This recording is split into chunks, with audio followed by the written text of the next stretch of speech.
ಪೋಷಣೆ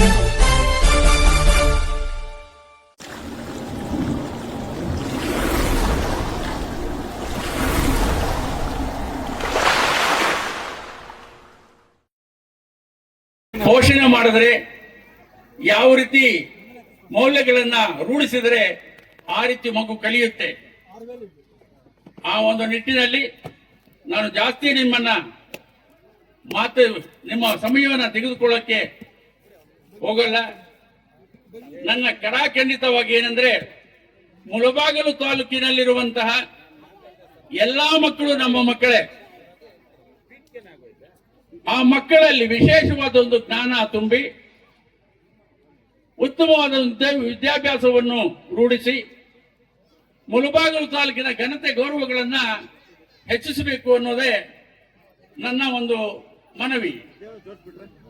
ಇದಕ್ಕೆ ಕೆಲವು ಉದಾಹರಣೆಗಳನ್ನ ಕೊಡಬೇಕಾದ್ರೆ, ಮುಳಬಾಗಿಲು ತಾಲೂಕಿನಲ್ಲಿ ಅನೇಕರು IAS, IPS, KS ಅಧಿಕಾರಿಗಳಾಗಿದ್ದಾರೆ. ಉತ್ತಮವಾಗಿ ದಕ್ಷತೆಯಿಂದ ಕೆಲಸ ಮಾಡ್ತಾ ಇದ್ದಾರೆ. ಅದೇ ರೀತಿ ನಮ್ಮ ಎಲ್ಲಾ ಮಕ್ಕಳು ಆಗಬೇಕು ಅನ್ನೋದೇ ನಮ್ಮ ಆಸೆ. ಈ ನಿಟ್ಟಿನಲ್ಲಿ ಇವತ್ತಿನ ಒಂದು ಕಾರ್ಯಕ್ರಮದಲ್ಲಿ ಈ ಶಾಲೆ ಅತಿ ಉತ್ತಮವಾಗಿ ಕೆಲಸ ಮಾಡ್ತಾ ಇದೆ. ಆ ಶಾಲೆ ಬೆಳಿಬೇಕಾದ್ರೆ ನಿಮ್ಮೊಂದು ಸಹಕಾರನೂ ಬೇಕು. ನೀವು ಮತ್ತು ಈ ಶಾಲೆಯ ಆಡಳಿತ ವರ್ಗದವರು, ಶಿಕ್ಷಕರು ಈ ಶಾಲೆಯನ್ನು ಬೆಳೆಸಿಕೊಂಡು ನಿಮ್ಮ ಮಕ್ಕಳ ಜ್ಞಾನ ಉದ್ಯೋಗ ಅಭಿವೃದ್ಧಿಗೆ ತಾವು ಸಹಕರಿಸ್ತೀರಾ ಅಂತ ಹೇಳಿ ನನಗೆ 2 ಮಾತುಗಳನ್ನು ಆಡಲು ಅವಕಾಶ ಮಾಡಿಕೊಟ್ಟ ನಿಮ್ಮ ಈ ಜ್ಞಾನೋತ್ಸವ ಕಾರ್ಯಕ್ರಮ ಹೆಸರು ತುಂಬಾ ಅರ್ಥಗರ್ಭಿತವಾಗಿ ಈ ಜ್ಞಾನೋತ್ಸವನ್ನ ಈ ದಿನದ ರಸಸಂಜೆಯ ಕಾರ್ಯಕ್ರಮದೊಂದಿಗೆ ಪ್ರಾರಂಭ ಮಾಡ್ತಾ ಇದ್ದಾರೆ. ಈಗಾಗಲೇ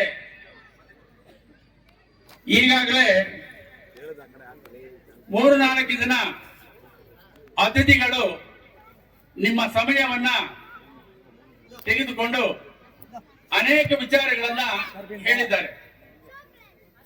DO ರಾಮಚಂದ್ರ ಅವರು ಹಾಗೂ ವೆಂಕಟರೆಡ್ಡಿ ಅವರು, ಅದರಲ್ಲಿ ವಿಶೇಷವಾಗಿ ನಮ್ಮ ಖಾಸಗಿ ಸಂಸ್ಥೆಗಳ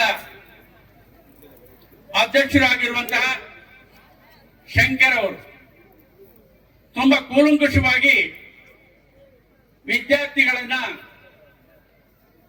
ನಮ್ಮ ಖಾಸಗಿ ಶಿಕ್ಷಣದಲ್ಲಿ ಯಾವ ರೀತಿ ತರಬೇತಿ ಮಾಡ್ತಾ ಇದ್ದೀವಿ, ಅದಕ್ಕೆ ಪೋಷಕರು ಯಾವ ರೀತಿ ಸಹಕರಿಸಬೇಕು ಅಂತ ಹೇಳಿ ತುಂಬಾ ಚೆನ್ನಾಗಿ ಮನವರಿಕೆ ಆಗಿರುವ ರೀತಿಯಲ್ಲಿ ಹೇಳಿದ್ದಾರೆ.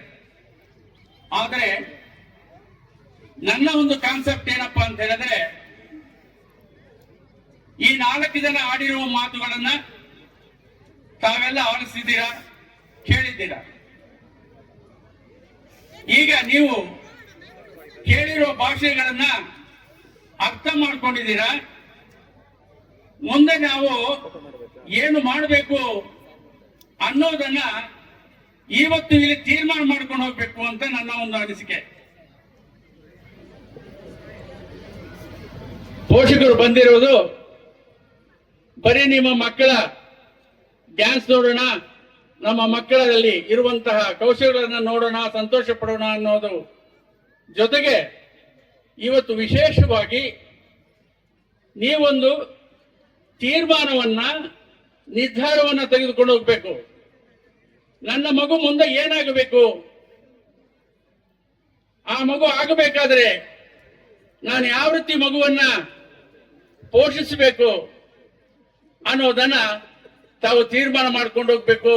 ಇದೇನಪ್ಪ ಇವತ್ತು ಇಲ್ಲಿ ಬಂದು ನಾವು ಕೂತು ನಮ್ಮ ಮಕ್ಕಳ ಡ್ಯಾನ್ಸ್ ನೋಡೋಣ ಅಂತ ಹೇಳಿದ್ರೆ ಒಂದು ತೀರ್ಮಾನ ಮಾಡ್ಕೊಂಡು ಹೋಗಿ ಅಂತ ಹೇಳ್ತಾರಲ್ಲ ಅನ್ನೋದರ ಮಾತಿನಲ್ಲಿ ಸ್ವಲ್ಪ ದಯವಿಟ್ಟು ತಾವು ಅರ್ಥ ಮಾಡ್ಕೋಬೇಕು, ಗಮನಿಸಬೇಕು ಅಂತ ಹೇಳಿ ತಮ್ಮಲ್ಲಿ ನಾನು ಮನವಿ ಮಾಡಿಕೊಡ್ತಾ ಇದ್ದೀನಿ.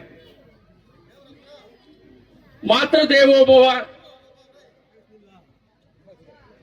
ಆಚಾರ್ಯ ದೇವೋಭವ, ಅತಿಥಿ ದೇವೋಭವ, ಈ ನಾಣ್ಣುಡಿಯಲ್ಲಿ ನನ್ನ ಒಂದು ಅರ್ಥ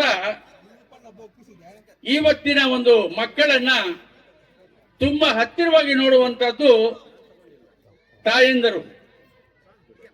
ತಾಯಂದರು ನನ್ನ ಮಗು ಏನಾಗಬೇಕು ಅಂತ ಹೇಳಿ ನೀವು ಕನಸು ಕಂಡಿದ್ದಾದ್ರೆ ಆ ಕನಸನ್ನ ನೆನಸು ಮಾಡೋಕೆ ನಮ್ಮ ಶಾಲೆಯಲ್ಲಿರುವಂತಹ ಎಲ್ಲಾ ಶಿಕ್ಷಕರು ಮತ್ತು ಆಡಳಿತ ವರ್ಗದವರು ಸಿದ್ಧವಾಗಿದ್ದಾರೆ ಅಂತ ಹೇಳಿ ನಿಮ್ಮ ಹೇಳೋಕೆ ನಾನು ಆಶಿಸುತ್ತೇನೆ. ನೀವು ಕನಸು ಕಂಡಿದ್ದಾದಲ್ಲೇ ನಿಮ್ಮ ಕನಸನ್ನು ನೆನಸು ಮಾಡೋಕೆ ನಾವು ಸಿದ್ಧವಾಗಿದ್ದೀವಿ ಅಂತೇಳಿ ಮತ್ತು